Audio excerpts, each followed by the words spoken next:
ಆತ್ಮೀಯ ಮಾಧ್ಯಮದ ಸ್ನೇಹಿತರೆ, ದೇಶದ ಜನ ಬಹಳ ಕಾತುರದಿಂದ ಕಾಯ್ತಾ ಇದ್ದಂಥ ಬಿಹಾರದ ಚುನಾವಣೆ ಇವತ್ತು ಫಲಿತಾಂಶ ಬಂದಿದೆ. ಫಲಿತಾಂಶದ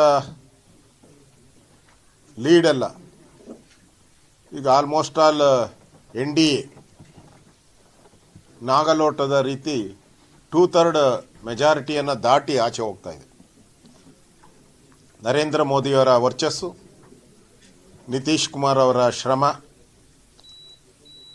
ಇವೆರಡೂ ಕೂಡ ಎರಡು ಜೋಡಿ ಬಿಹಾರದ ಚುನಾವಣೆಯನ್ನು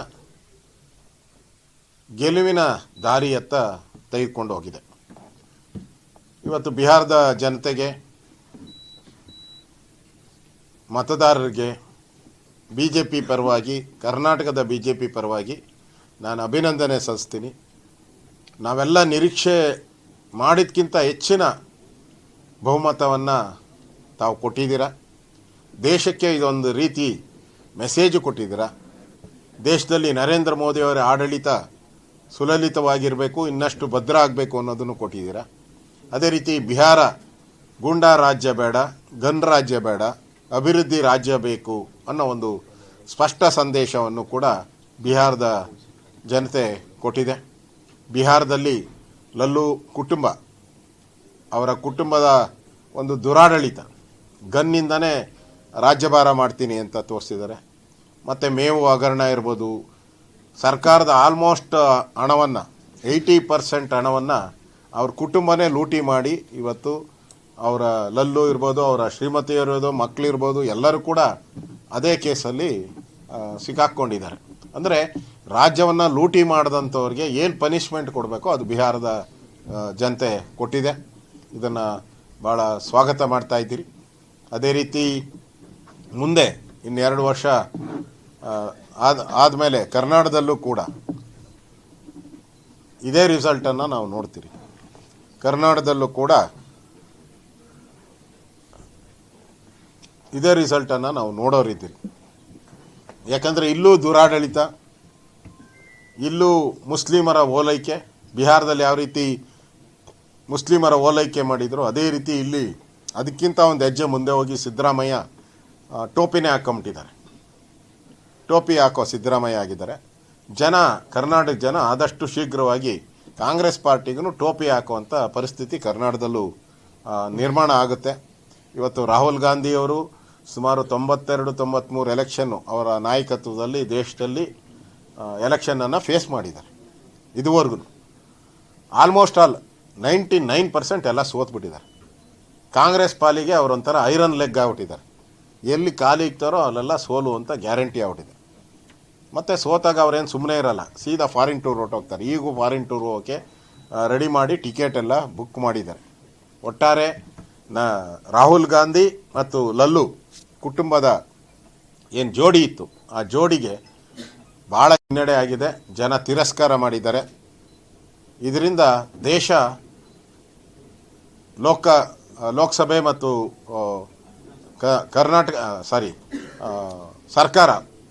ಕೇಂದ್ರ ಸರ್ಕಾರ ಇನ್ನಷ್ಟು ಬಲಿಷ್ಠವಾಗಿ ಮುನ್ನಡೆಸುವಂಥದ್ದಕ್ಕೆ ಬಿಹಾರ ಚುನಾವಣೆ ಒಂದು ವರ್ಡಿಕ್ಟನ್ನು ಕೊಟ್ಟಿದೆ. ಅದಕ್ಕೆ ಎಲ್ಲರಿಗೂ ನಾನು ಬಿಹಾರದ ಜನತೆಗೆ ರಾಜ್ಯ BJP ಪರವಾಗಿ ಅಭಿನಂದನೆಯನ್ನು ಸಲ್ಲಿಸ್ತಾ ಇದ್ದೀನಿ. ರಾಹುಲ್ ಗಾಂಧಿ ಅವರು ಸಿಕ್ಕಾಪಟ್ಟೆ ಅಲಿಗೇಷನ್ ಮಾಡಿದ್ದಾರೆ ಚುನಾವಣೆ ಮುಂಚೆ, ವೋಟ್ ಚೋರಿ ಆಗಿರ್ಬೋದು, ಬಾಂಬ್ ಬ್ಲಾಸ್ಟ್ ಆಗಿರ್ಬೋದು ದೆಹಲಿಯಲ್ಲಿ, ಆ ವಿಚಾರ ಆಗಿರ್ಬೋದು, ಎಲ್ಲ ವಿಚಾರದಲ್ಲೂ ಸಹ BJP ಮೇಲೆ ದೊಡ್ಡ ಮಟ್ಟದ ಅಲಿಗೇಷನ್ ಮಾಡಿದ್ದಾರೆ. ಇದು ಮಾಮೂಲಿ ಅವ್ರದ್ದು ಅಳಸಲು ನಾಣ್ಯ ಅಂತಾರಲ್ಲ, ಹೇಳಿದ್ದೇ ಪಾಡಿದ್ದೆ, ತೆಲುಗಲ್ಲಿ ಹೇಳ್ಬೋದಾ, ಪಾಡಿದ್ದೇ ಪಾಡು ಪಾಂಡ್ರಂಗ ಅಂದಂಗೆ ಅದನ್ನೇ ಎಷ್ಟು ಸರಿ ಹೇಳ್ತೀರಾ ನೀವು? ಅದನ್ನೇ ಎಷ್ಟು ಸರಿ ಹೇಳ್ತೀರಾ? ಅಳಸಲಾಗ್ಬಿಟ್ಟಿದೆ ಅದು. ಅನ್ನ ಅಳಸಲಾಗಿ ವಾಸನೆ ಬಂದೋಗ್ಬಿಟ್ಟಿದೆ. ಡೈಲಾಕೆ ಯಾರು ಇಷ್ಟಪಡಲ್ಲ. ಎಲೆಕ್ಟ್ರಾನಿಕ್ ವೋಟಿಂಗ್ ಮಿಷನ್ ತಂದವ್ರು ಯಾರು? ನೀವೇ, ಮನಮೋಹನ್ ಸಿಂಗ್ ಅವರೇ ತಂದಿದ್ದು. ಕರೆಕ್ಟಾ? ನೀವೇ ತಂದಿದ್ದು. ನಿಮ್ಮ ಮಗು ಅದು ಎರವಾಗ ಚೆಂದಾಗಿತ್ತ? ನಿಮ್ಮ ಮಗು ಎರವಾಗ ಚೆಂದಾಗಿತ್ತ? ನಿಮ್ಮ ಮಗು ಅವಾಗ ಚೆಂದಾಗಿತ್ತು. ಇವಾಗ ವೋಟಿಂಗ್ ಮಿಷನ್ ಸರಿ ಇಲ್ಲ, ವೋಟ್ ಚೋರಿ ಅಂತ ಹೇಳ್ತೀರಾ. ಈಗ ಕರ್ನಾಟಕದಲ್ಲಿ ಓಟ್ ಚೋರಿ ಆಗಿದ್ದಾರೆ 136 ಹೆಂಗೆ ಬಂತು? ನಿಮ್ಮ ಎಲ್ಲ ಸರ್ವೆಗಳು ಬಂದಿದ್ದು 110, 112, 120 ಇಷ್ಟಕ್ಕೆ ಬಂದು 136 ಬಂತಲ್ಲ. ಅವಾಗ ಓಟ್ ಚೋರಿ ಆಗಲ್ಲ, ಅವಾಗ ಓಟ್ ಚೋರಿ ಆಗಲ್ಲ. ಪಂಜಾಬಲ್ಲಿ ಚುನಾವಣೆ ಗೆದ್ರಲ್ಲ ಆಮ್ ಆದ್ಮಿ, ಅವಾಗ ಓಟ್ ಚೋರಿ ಆಗಲ್ಲ. ಇವಾಗ ಮಾತ್ರ ಓಟ್ ಚೋರಿ. ಎಲೆಕ್ಟ್ರಾನಿಕ್ ವೋಟಿಂಗ್ ಮಿಷನ್ ಸರಿ ಇಲ್ಲ. ಇದು ಕಾಮನ್ ಡೈಲಾಗು ನಿಮ್ಮದು. ನಾನು ಮೊನ್ನೆನೂ ಪ್ರೆಸ್ ಮೀಟಲ್ಲಿ ಹೇಳಿದೆ, ಇದು ಡೈಲಾಗ್ ಹೊಡಿತಾರೆ ಅಂತ. ಈಗ ಹೊಡೆಯೋಕ್ಕೆ ಶುರುವಾಗಿದೆ. ಅದರಿಂದ ಇಲ್ಲಿ ಬಿಹಾರದ ಚುನಾವಣೆ ಏನಾಗಿದೆ, ಅದು ದೊಡ್ಡ ಸ್ವೀಪ್. ಅದು ಬಿ ಜೆ ಪಿ ಪಾಲಿಗೆ ದೊಡ್ಡ ಸ್ವೀಪು, ದೊಡ್ಡ ಶಕ್ತಿಯನ್ನು ಕೊಟ್ಟಿದೆ. ಸರ್, ರಾಜ್ಯದ ಮೇಲೆ ಏನಾದರೂ ಪ್ರಭಾವ ಬೀರುತ್ತೆ ಸರ್ ಈ ಚುನಾವಣೆಯ ಗೆಲುವು? ನೋಡಿ, ಇವತ್ತು ಅದೇನೋ ಹೇಳ್ತಾರಲ್ಲ, ಹಾಲು ತುಪ್ಪ ಹಾಕ್ತಾರಲ್ಲ, ಗೊತ್ತಾ? ಹಾಂ, 3 ದಿನಕ್ಕೋ 11 ದಿನಕ್ಕೋ ಆಗುತ್ತೆ. ಹಾಂ, 3 ದಿನಕ್ಕೆ ಹಾಲು ತುಪ್ಪ. ಅದು ಬಿಹಾರದ ಡೆಲ್ಲಿಯವರೆಗೆ ಹಾಲು ತುಪ್ಪ, ಸಿದ್ದರಾಮಯ್ಯನಿಗೆ ಬಿರಿ ತುಪ್ಪ. ಇವತ್ತು ಯಾರಾದರೂ ಭಾಳ ಸಂತೋಷ ಪಡೋ ಅಂತ, ಆನಂದ ಮಾಡಿ ಇವತ್ತು ಪಾರ್ಟಿ ಮಾಡಿ ಸೆಲೆಬ್ರೇಟ್ ಮಾಡಿ ಡ್ಯಾನ್ಸ್ ಮನೆ ಇದರಲ್ಲಿ ಆಡಿದ್ರಲ್ಲ, ಏನೋ ಪರಪ್ಪನಗರದಲ್ಲಿ ಡ್ಯಾನ್ಸು, ಏನೋ ನಾಗಿನ್ ಡ್ಯಾನ್ಸು. ಅದು ಇವತ್ತು ಸಿದ್ದರಾಮಯ್ಯನವ್ರ ಪಾಲಿಗೆ ಇವತ್ತು ಒಳ್ಳೆ ಪಾರ್ಟಿ, ಒಳ್ಳೆ ಹಬ್ಬ. ಇವತ್ತು ಖುಷಿ ಖುಷಿ ಖುಷಿ ಸಂತೋಷ ಎಲ್ಲನೂ ಕರಿಬೋದು ಅವ್ರ ಪಾರ್ಟಿಗೆ. Mostly Siddaramaiah D K Shivakumar ಹೇಳಿದ್ರಲ್ಲ, ಬಿಹಾರ್ ಚುನಾವಣೆ ಗೆದ್ದರೆ ನಾವು, ನನಗೆ ಅದು ವರ ಅಂತ ಹೇಳಿದ್ರು ಡಿ ಕೆ ಶಿವಕುಮಾರ್. ಈಗ ವರ ಹೋಗಿ ಹರ ಆಗೋಗ್ಬಿಟ್ಟಿದೆ, ಅಂದರೆ ಮುಗಿದೋಗಿದೆ ಕತೆ. ಅದರಿಂದ ಕಾಂಗ್ರೆಸ್ಸಲ್ಲಿ ಒಳಜಗಳ ಅಂತೂ ಪ್ರಾರಂಭ ಆಗ್ತೈತೆ. ಅಧಿಕಾರ ಹಸ್ತಾಂತರ ಇವೆಲ್ಲನೂ ಕೂಡ ಇನ್ನು ಪ್ರಾರಂಭ ಆಗ್ತೈತೆ. ಬಟ್ ಸಿದ್ದರಾಮಯ್ಯ ಕೇಂದ್ರ ವೀಕ್ ಆದ ತಕ್ಷಣ, ಕಾಂಗ್ರೆಸ್ ಪಾರ್ಟಿಯ ಕೇಂದ್ರದ ನಾಯಕ ವೀಕ್ ಆದ ತಕ್ಷಣ ಇಲ್ಲಿ ಸಿದ್ದರಾಮಯ್ಯ ಸ್ಟ್ರಾಂಗ್ ಆಗ್ತಾರೆ. ಯಾಕಂದರೆ ಸಿದ್ದರಾಮಯ್ಯನವರು ಒಂದು ಪಾರ್ಟಿಯಲ್ಲಿ ಪಳಗಿಲ್ಲ. ಅವರು ದೇಶದಲ್ಲಿ ಎಷ್ಟು ಪಾರ್ಟಿ ಅವೋ ಅಷ್ಟು ಪಾರ್ಟಿಯಲ್ಲೂ JDU-ನಲ್ಲೂ ಇದ್ದರು ಅವರು. JDU, JDS, ಕಾಂಗ್ರೆಸ್ ಎಲ್ಲ, ಕಮ್ಯುನಿಸ್ಟ್, ಏನೇನು ಪಾರ್ಟಿ ಎಲ್ಲ ಇದ್ದರು. ಅವ್ರಿಗೆ ಗೊತ್ತಿದೆ ಹ್ಯಾಂಡ್ಲ್ ಮಾಡೋದು ಹೆಂಗೆ ಅಂತ. ಒಂದು ರೀತಿ ಈ ರಾಹುಲ್ ಗಾಂಧಿನ ಆವಾಡ್ಸಲ್ವಾ, ಹಂಗೆ ಆಡಿಸ್ತಾರೆ ನೋಡಿ. ಇನ್ಮೇಲೆ ಪುಂಗಿ ಊದ್ರೆ ಹೆಂಗೆ ಆಡಬೇಕು ಹಂಗೆ ಆಟ ಆಡಿಸ್ತಾರೆ. ಬಿಹಾರ್ ಚುನಾವಣೆ ಆದಮೇಲೆ ರಾಹುಲ್ ಗಾಂಧಿ ಸ್ಥಿತಿ ಅದೇ.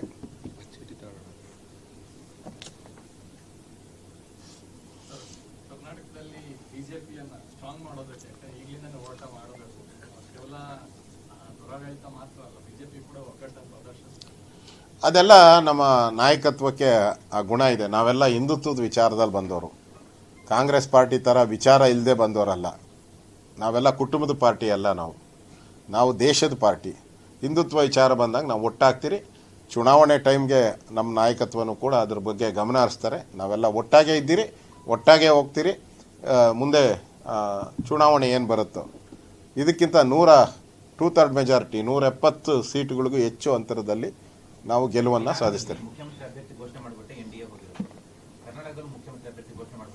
ಎಲ್ಲಿ ಘೋಷಣೆ ಮಾಡಬೇಕು, ಎಲ್ಲಿ ಮಾಡಬಾರ್ದು ಅನ್ನೋದು ನಮ್ಮ BJP ಸಂಸದೀಯ ಪಾರ್ಟಿ ಏನಿದೆ ಅವರು ತೀರ್ಮಾನ ಮಾಡ್ತಾರೆ.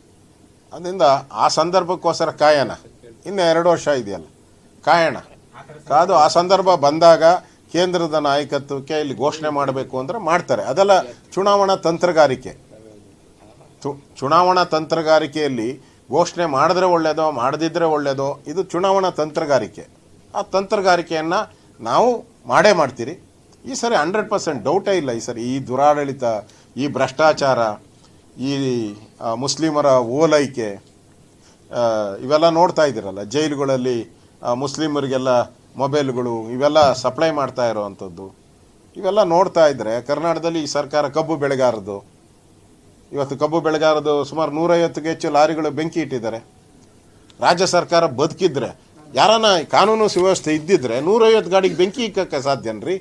ಪೊಲೀಸರು ಏನು ಮಾಡ್ತಾಯಿದ್ರು? ಅಲ್ಲಿ ಏನು ಮಾಡ್ತಾಯಿದ್ರು ಪೊಲೀಸರು? ಇಂಟೆಲಿಜೆನ್ಸಿ ಏನು ಮಾಡ್ತಾಯಿತ್ತು? ಎಲ್ಲ ರೈತರದೇ, ಅದು ಎಲ್ಲ ಕಬ್ಬು ರೈತರದೇ. ಇಟ್ಟೋರು ಯಾರು? ಅಂದ್ರೆ ಸರ್ಕಾರ ಸತ್ತೋಗಿದೆಯಾ? ಬದುಕಿದ್ರೆ ಸರ್ಕಾರ ಅವ್ರ ಜೊತೆ ಮಾತಾಡಿ, ಇಷ್ಟು ದಿನ ಬೇಕಾ? ಸಂಧಾನ ಮಾಡಿ ಮಾತಾಡಿ ಅವ್ರಿಗೊಂದು ಪರಿಹಾರ ಕೊಡಬೇಕಾಯಿತು. ರೈತರಿಗೂ ಪರಿಹಾರ ಕೊಟ್ಟಿಲ್ಲ, ಕಬ್ಬು ತಗೊಂಡೋಗಿ ಕಾರ್ಖಾನೆಗೆ ಕೊಟ್ಟವ್ರಿಗೂ ಅವ್ರಿಗೂ ನ್ಯಾಯ ಸಿಕ್ಕಿಲ್ಲ. ಇವರು ಬೆಂಕಿಯಲ್ಲಿ ಉರಿತಾ ಇದ್ದಾರೆ, ಅವರು ಬೆಂಕಿಯಲ್ಲಿ ಉರಿತಾ ಇದ್ದಾರೆ. ಅಲ್ಲಿ ಬೆಂಕಿ ಅಂಟ್ಕೊಂಡಿದೆ, ಇಲ್ಲಿ ರೈತರು ಸ್ಟ್ರೈಕ್ ಮಾಡೋ ಕಡೆ ಬೆಂಕಿ ಉರಿತಾ ಇದೆ. ಆರಿಸ್ಬೇಕಾಗಿರೋದು ಸರ್ಕಾರ ಸತ್ತೋಗಿದೆ ರೀ. ಜವಾಬ್ದಾರಿಯಿಂದ ನಿರ್ವಹಿಸಿದರೆ ಇವತ್ತು ಇಷ್ಟೊಂದು ಬೆಂಕಿ ಅನಾಹುತ ಕಾರ್ಖಾನೆಯಲ್ಲಿ ಆಗ್ತಾ ಇಲ್ಲ. ಅಂದರೆ ಅಭದ್ರತೆ, ಕಾನೂನು ಸುವ್ಯವಸ್ಥೆ ಅನ್ನೋದು ಇಲ್ಲ ಅನ್ನೋದಕ್ಕೆ ಇದಕ್ಕಿಂತ ಸ್ಪಷ್ಟ ಉದಾಹರಣೆ ಏನು ಇಲ್ಲ ಅಂತ ನನಗನ್ಸುತ್ತೆ. ಸಿಎಂ ಹೇಳಿದ್ದಾರೆ, ಈಗ ಸಿಎಂ ಬಿಹಾರದಲ್ಲೂ ವೋಟ್ ಚೋರಿ ಆಗಿದೆ ಅಂತ ಹೇಳ್ತಾರೆ. ಅದು ಮಾಮೂಲಿ ಚೋರಿ ಅನ್ನೋದು ಕಾಂಗ್ರೆಸ್ಸಿಗೆ ಅವ್ರ ಚೋರಿ ತಾನೆ, ಅವ್ರ ಚೋರಿಯಿಂದಾನೇ ಬಂದವರು. ಅವ್ರು ಚೋರಿಯಿಂದಾನೇ ಬಂದಿರೋದ್ರಿಂದ ಅವ್ರ ಕಳ್ಳನ ಮನಸ್ಸು ಉಳ್ಳುಳ್ಳಿಗೆ, ಯಾವಾಗಲೂ ಕಳ್ಳನ ಮನಸ್ಸು ಉಳ್ಳುಳ್ಳಿಗೆ. ತಾನು ಕಳ್ಳ ಪರರನ್ನ ನಂಬ, ತಾನು ಕಳ್ಳ ಪರರನ್ನ ನಂಬ, ಅದು ಆದ್ದರಿಂದ ಹಂಗಾಗಿರೋದು ಅವ್ರಿಗೆ. ಇದು ಡೈಲಾಗ್ ರೀ. ಇನ್ನೊಂದು ವಾರ ಇದೆ ಬರ್ಕೊಳ್ಳಿ. ಓಟ್ ಚೋರಿ, ಎಲೆಕ್ಟ್ರಾನಿಕ್ ವೋಟಿಂಗ್ ಮಿಷಿನ್ ಸರಿ ಇಲ್ಲ. ಅವ್ರು ಕೇಳೋಕ್ಕೆ ಮುಂಚೆನೇ ನೀವೇ ಬರ್ಕೊಂಬಿಡ್ರಿ, ಕೇಳೋಕ್ಕೆ ಹೋಗ್ಬೇಡಿ ಅವ್ರನ್ನ. ಇವತ್ತು ಸಿದ್ದರಾಮಯ್ಯ ಖುಷಿಯಾಗಿದ್ದಾರೆ, ನಾನು ನೋಡಿದೆ, ಖುಷಿಯಾಗಿ ಆನಂದವಾಗಿದ್ದಾರೆ, ಸಂತೋಷವಾಗಿದ್ದಾರೆ. ಚೇರು ಫೆವಿಕೋಲ್ ಥರ ಚೇರ್ಗೆ ಒಂದು ಇವತ್ತೇನೋ ಇದಿತ್ತು, ಆ ಚೇರ್ಗಳು ಕಾಲೆಲ್ಲ ಅಳ್ಳಾಡ್ತಾ ಇತ್ತಂತೆ, ಅದಕ್ಕೆಲ್ಲ ಇವತ್ತು ಫೆವಿಕೋಲ್ ಹಾಕಿ ಗಟ್ಟಿ ಮಾಡಿಸ್ಕೊಂಡು ಅವ್ರಿಗೂ ಫೆವಿಲು ಹಾಕೊಂಡು ಕೂತ್ಕೊಂಬಿಟ್ಟವ್ರು ಮಳೆ ಹೊಡ್ಕೊಂಡು. ಇವಾಗ ಬಾ ನೀನು ನೋಡೋಣ ಬಾ ಅಂತ ಸವಾಲಾಗ್ತಾ ಇದ್ದಾರೆ. ಯಾರ್ಯಾರು ಬರ್ತಿರೋ ಬರ್ರಿ ಅಂತ ಹೇಳ್ತಾವ್ರು.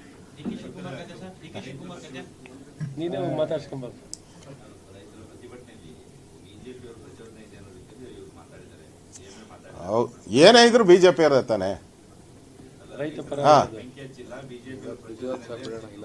ನೋಡ್ರಿ, ಪ್ರಚೋದನೆ ಅವೆಲ್ಲ ಇವರು ಇಂಟೆಲಿಜೆನ್ಸ್ ಏನು ಮಾಡ್ತಾ ಇತ್ತು, ಪೊಲೀಸವ್ರು ಏನು ಮಾಡ್ತಾ ಇದ್ರು, ಯಾರು ಮಾಡಿದ್ರು ಅಂತ ಇದುವರೆಗೂ ನೀವು ಹೇಳೋಕ್ಕೆ ನಿಮ್ಗೆ ಯೋಗ್ಯತೆ ಇಲ್ವಲ್ಲ. ಯಾರು ಮಾಡಿದ್ರು ಅಂತ ಹೇಳಿ ನೀವು. ಸರ್ಕಾರ ಇಂಥವ್ರು ಬೆಂಕಿ ಹಚ್ಚಿದ್ದಾರೆ, ಇಂತಿಂಥ ವ್ಯಕ್ತಿಗಳು, ಅವ್ರ ಹೆಸರು ಹೇಳಿ ನೋಡೋಣ. ಹೇಳಕ್ಕೆ ಧೈರ್ಯ ಇಲ್ಲ ನಿಮಗೆ. ಇದಕ್ಕೆಲ್ಲ ಕಾರಣಕರ್ತರು ಕಾಂಗ್ರೆಸ್ ಅವ್ರು ರೀ. ನೀವು ಸರಿಯಾದ ಸಮಯಕ್ಕೆ ಸರಿಯಾದ ನಿರ್ಧಾರ ತಗೊಂಡಿದ್ರೆ ಯಾಕೆ ಬೆಂಕಿ ಹಚ್ತಾ ಇದ್ರು ಅವರು? ಸರ್, ಇದೇ ಮಾತನ್ನ ನೀವು ಸೆಂಟ್ರಲ್ಗೆ ಯಾಕೆ ಹೇಳೋದಿಲ್ಲ? ನಿಮ್ಮವರೇ MP, ನಿಮ್ಮವರೇ ಸಚಿವರು ಪ್ರಹ್ಲಾದ್ ಜೋಶಿ ಅವರು FRP ನ ಫಿಕ್ಸ್ ಮಾಡೋರು, ಅವರು MSP ನ ಮಿನಿಮಮ್ ಸಪೋರ್ಟಿಂಗ್ ಪ್ರೈಸ್ ಅನ್ನ ಫಿಕ್ಸ್ ಮಾಡೋರು, ಅವರು ಸಂಖ್ಯಾಶಾಸ್ತ್ರ ಮಾಡಲೇಬೇಕು. ನಿಮ್ಮವರೇ ಸಚಿವರು ಇದ್ದಾರೆ, ನೀವು ಇಲ್ಲಿವರೆಗೂ ಅವ್ರ ಬಗ್ಗೆ ಮಾತಾಡಿಲ್ಲ. ಸಾಕಾ ಹೇಳಿ ಸರ್, ಹೇಳ್ಬೇಕಾ? ನೀವು ಹೇಳಿ ಸರ್. ಈಗಾಗಲೇ ಈ ಕೇಸು ಸುಪ್ರೀಂ ಕೋರ್ಟ್ಗೆ ಹೋಗಿದೆ.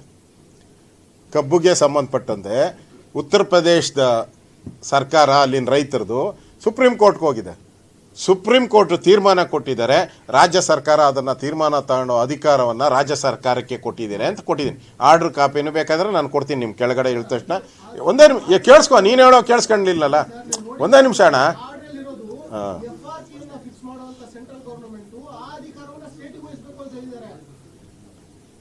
ಸ್ಟೇಟ್ಗೆ ಅಧಿಕಾರವನ್ನು ಕೊಟ್ಟಿದ್ದೀರಿ. ಈ ಬೆಲೆ ನಿಗದಿ ಒಂದು ಕೇಳಿಸ್ಕೊ, ನಾನು ಓದಿದ್ದೀನಿ. ನಿನಗಿಂತ ಎರಡು ಕ್ಲಾಸ್ ಕಡಿಮೆ ಓದಿದ್ದೀನಿ ಅಷ್ಟೇ ನಾನು. ನಾನು ಓದಿದ್ದೀನಿ, ಆರ್ಡ್ರನ್ನ 4 ಸರಿ ಓದಿದ್ದೀನಿ. ಉತ್ತರ ಪ್ರದೇಶ ಅಂತ ಮೆನ್ಷನ್ ಮಾಡಿದ್ದೆ, ಅದಕ್ಕೆ ನಿನಗೆ ಕೋರ್ಟ್ ಕ್ಲಿಯರಾಗಿ ಕೊಟ್ಟಿದೆ. ನಿಗದಿ ಮಾಡೋ ಅಧಿಕಾರವನ್ನು ರಾಜ್ಯ ಸರ್ಕಾರಕ್ಕೆ ಕೊಟ್ಟಿದೆ ಅಂತ ಕಾಪಿ ಕೊಡ್ತೀನಿ. ಇನ್ನೊಂದು ಸರಿ ಓದುವ, ನಾನು ಇನ್ನೊಂದು ಸರಿ ಓದ್ತೀನಿ. ಅಷ್ಟಿದ್ಮೇಲೂ ಕೂಡ ಈಗ ಯಾಕೆ ನಿಗದಿ ಮಾಡಿದ್ರು 3300? ಕೇಂದ್ರ ಸರ್ಕಾರಕ್ಕೆ ಅಧಿಕಾರ ಇದ್ದರೆ ಇವ್ರು ಯಾಕೆ ನಿಗದಿ ಮಾಡಿದ್ರು 3300? ಕೇಂದ್ರ ಸರ್ಕಾರಕ್ಕೆ ಅಧಿಕಾರ ಇದ್ದರೆ ಇವ್ರು ಯಾಕೆ ಮಾಡಿದ್ರು? ವೈ? Answer me. ಈಗ ಬಿಹಾರ ಮುಗಿದು, ಬಿಹಾರ ಮುಗಿದ ರಾಷ್ಟ್ರೀಯ ಅಧ್ಯಕ್ಷರ ಆಯ್ಕೆ ಆಗುತ್ತೆ ಅಂತ ಹೇಳ್ತಾ ಇದ್ದಾರೆ. ನಂತರ ರಾಜ್ಯ ಅಧ್ಯಕ್ಷರ ಆಯ್ಕೆನೂ ಕೂಡ ಪ್ರಕ್ರಿಯೆ ಆರಂಭ ಆಗುತ್ತೆ. ನಾಳೆ ಸ್ಯಾಟರ್ಡೆ 8 ಗಂಟೆಗೆ ಸ್ಯಾಂಕಿ ಟ್ಯಾಂಕ್ ಹತ್ರ ಟನಲ್ ಪ್ರಾಜೆಕ್ಟನ್ನು ಸ್ಯಾಂಕಿ ಟ್ಯಾಂಕ್ಗೆ ತರ್ತಾ ಇದ್ದಾರೆ. ಅದು ಸ್ಯಾಂಕಿ ಟ್ಯಾಂಕ್ ಉಳಿಸಿ ಅನ್ನೋ ಕಾರ್ಯಕ್ರಮವನ್ನು ನಮ್ಮ ಅಶ್ವಥ್ ನಾರಾಯಣ ಅವರ ನೇತೃತ್ವದಲ್ಲಿ ನಾವೆಲ್ಲರೂ ಕೂಡ ಭಾಗವಹಿಸ್ತಾ ಇದ್ದೀರಿ. ಆ ಕಡೆ ಲಾಲ್ಬಾಗ್ ಉಳಿಸಿ, ಈ ಕಡೆ ಸ್ಯಾಂಕಿ ಟ್ಯಾಂಕ್ ಉಳಿಸಿ. ನಾವು ಅಭಿವೃದ್ಧಿ ವಿರೋಧಿಗಳಲ್ಲ. ನೀವು ಟನಲ್ ಅಲ್ಲ, 100 ಟನಲ್ಗಳು ಮಾಡಗಳಿ, ನಮ್ಮದೇನು ಅಬ್ಜೆಕ್ಷನ್ ಇಲ್ಲ. ಆದರೆ ಕೆರೆ, ಪಾರ್ಕ್ಗಳು, ಈ ಥರ ಪರಿಸರ ಕಾಳಜಿ ಇರತಕ್ಕಂಥ ಲಂಗ್ ಸ್ಪೇಸನ್ನು, ಆಕ್ಸಿಜನ್ ಕೊಡುವಂಥ ಏರಿಯಾಗಳನ್ನು ಹಾಳು ಮಾಡಬೇಡಿ ಅನ್ನೋ ಒಂದು ಹೋರಾಟವನ್ನು ನಾವು ಮಾಡ್ತಾಯಿದ್ದೀರಿ. ಸ್ಯಾಟರ್ಡೆ 8 ಗಂಟೆಗೆ ನಾವು ಈ ಸಭೆ, ನಾಳೆನೇ ಈ ಸಭೆಯನ್ನು ನಾವು ಮಾಡ್ತಾಯಿದ್ದೀರಿ. ನಾನು ಕೂಡ ಭಾಗವಹಿಸ್ತಾ ಇದ್ದೀನಿ. ಅದೇ ರೀತಿ ಸಾಲದ ಮರದ ತಿಮ್ಮಕ್ಕನವರು ಕರೆಕ್ಟೇನಪ್ಪ? ಹೌದು. ಹಾಂ, ದೈವಾಧೀನರಾಗಿದ್ದಾರೆ. ಮರ ಎಲ್ಲೆಲ್ಲಿ ಸಸ್ಯಗಳು ಬೆಳೆಸ್ತಾರೋ ಅವರೆಲ್ಲರೂ ಕೂಡ ಸಾಲುಮರದ ತಿಮ್ಮಕ್ಕನನ್ನು ನೆನಪಿಟ್ಕೊಳ್ತಾರೆ. ನಾನು ಕೂಡ ಹಲವಾರು ಬಾರಿ ಭೇಟಿ ಮಾಡಿದ್ದೀನಿ. ಒಬ್ಬ ಹಳ್ಳಿ ಹೆಣ್ಣುಮಗಳು ಇಡೀ ದೇಶಕ್ಕೆ ಮಾದರಿಯಾಗೋ, ಇಡೀ ರಾಜ್ಯಕ್ಕೆ ಮಾದರಿಯಾಗುವಂಥ ಒಂದು ಸಸ್ಯವನ್ನು ಕಾಪಾಡುವಂಥ ಕೆಲಸವನ್ನು ಮಾಡಿದ ಪುಣ್ಯಾತ್ಮೆ ಅವಳು. ಆ ತಾಯಿಗೆ ಇವತ್ತು ದೈವಾಧೀನರಾಗಿದ್ದಾರೆ. ಅವರಿಗೆ ಆತ್ಮಕ್ಕೆ ಶಾಂತಿ ಸಿಗಲಿ ಅಂತೇಳಿ ಪಕ್ಷದ ಪರವಾಗಿ ನಾವು ಸಂತಾಪವನ್ನು ಸೂಚನೆ ಮಾಡ್ತೇವೆ. ಬಿಹಾರದ ಈ ಅದ್ಭುತ ಗೆಲುವು ಮತ್ತು ಪ್ರಚಂಡ ವಿಜಯ, ಅದೇ ರೀತಿ ಕಾಂಗ್ರೆಸ್ಸನ್ನು ಓಡಿಸಿದಂಥ ಬಿಹಾರದ ಜನತೆ, ಈ ಹಿನ್ನೆಲೆಯಲ್ಲಿ ಕರ್ನಾಟಕದ ಎಲ್ಲ ಜಿಲ್ಲಾ ಕೇಂದ್ರದಲ್ಲಿ ವಿಜಯೋತ್ಸವ ಆಚರಣೆ ಮಾಡೋಕ್ಕೆ BJPಯನ್ನು ಕರೆಯನ್ನು ಕೊಡ್ತಾ ಇದ್ದೀರಿ. ಎಲ್ಲ ಜಿಲ್ಲಾ ಕೇಂದ್ರದಲ್ಲಿ ವಿಜಯೋತ್ಸವ ಆಚರಣೆ ಮಾಡೋಕ್ಕೆ ಕರೆಯನ್ನು ಕೊಡ್ತಾ ಇದ್ದೀರಿ. ಇದೊಂದು ಅಭೂತಪೂರ್ವ ನೆನಪಿನಲ್ಲಿ ಉಳಿಯುವಂಥ ವಿಕ್ಟ್ರಿ ಇದು. ಅದರಿಂದ ಇದರ ಸೆಲೆಬ್ರೇಷನನ್ನು ನಮ್ಮೆಲ್ಲ ಜಿಲ್ಲಾ ಕೇಂದ್ರದಲ್ಲಿ BJP ಕಾರ್ಯಕರ್ತರು, ಅಭಿಮಾನಿಗಳು ಮಾಡ್ತಾರೆ. ಧನ್ಯವಾದಗಳು.